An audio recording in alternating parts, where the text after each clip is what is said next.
Tama ba yung ano? Tama yun, kanina ginawa ko yun eh. Ikaw naman, tama ba yung sinabi niya? Okay yan.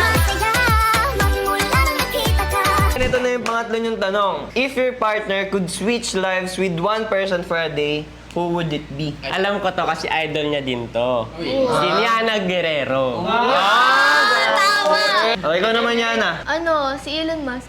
Elon Musk. Hindi, maano ka, malikot kasi utak nito eh, malupit eh. At ikaw, tama ba yung sinabi niya? Tama yung sinabi niya, tama. Alam niya Ikaw talaga. naman, Tama. Tama. Okay guys, ito na yung pang-apat yung tanong. Ito yung bonus question natin. Siyempre dapat sabay kayong sasagot nito pagtapos ng countdown ha. Sige. So, okay, ito yung tanong. Magbigay ng pangalan na gusto nyo. Uy! Okay. 3, 2,